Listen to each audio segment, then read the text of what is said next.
Why have you targeted me? Have I become a burden to you? From Job, the 7th chapter, verse 20. Black lives matter. Black lives matter. The African American Clergy Coalition is saddened by the recent events in Minneapolis, Minnesota, in the aftermath of the graphic execution of Mr. George Floyd at the hands of a Minneapolis Police Department officer and his police accomplices.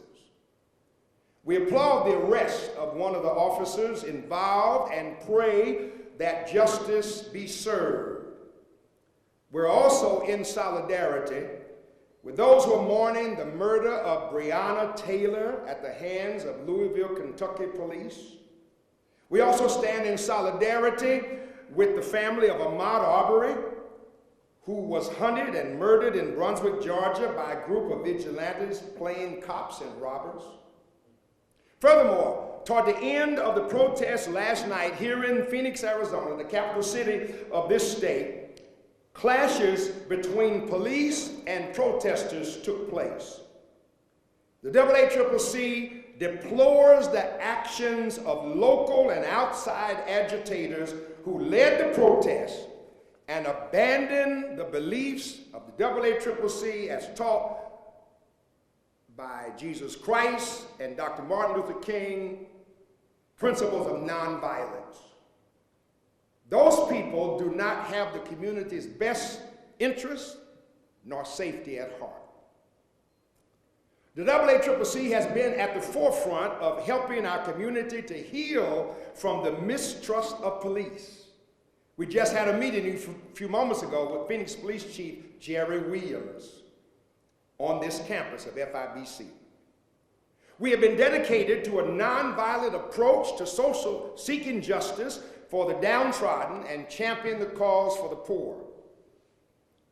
Our methods have been prudent and prophetic in the face of systemic racism.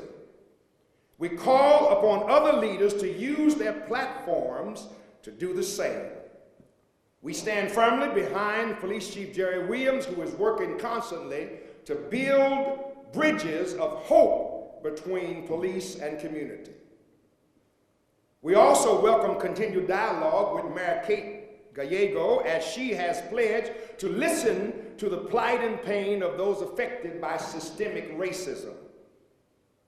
We hope to come up with sensible solutions that build bridges within the communities who are overlooked, underrepresented, and over-policed. We also are closely watching the developments of a case close to home, where Dion Johnson on Monday was shot and killed in an incident with the Arizona Department of Public Safety. We hope to gain more understanding and transparency from the Arizona DPS in this matter. Lastly, recalling Arizona's historic and victorious fight to win a paid holiday honoring Dr. Martin Luther King Jr. and civil rights in the late 1980s and 1990s, we remind all of the powers that be that superstar Stevie Wonder began a boycott of Arizona after then Governor Evan Mecham rescinded the King holiday enacted by his predecessor and dishonored the life, ministry, legacy, and sacrificial death of Martin Luther King Jr. The boycott resulted in Arizona losing the scheduled 1933 Super Bowl and over $200 million in canceled convention and special events revenue. Loss of revenue was the only thing that got the attention of our state's governmental and business leaders.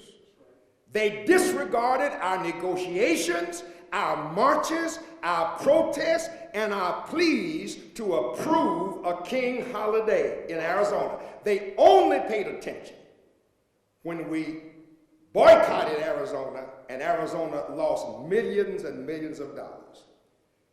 If necessary, We are ready to call upon professional athletes and all other persons who practice liberty and justice for all to launch a boycott of professional sports in the United States of America until our governmental leaders and law enforcement end this repetitive, racist, deadly assault on African Americans and other people of color. This is our statement and our warning. At this time, we are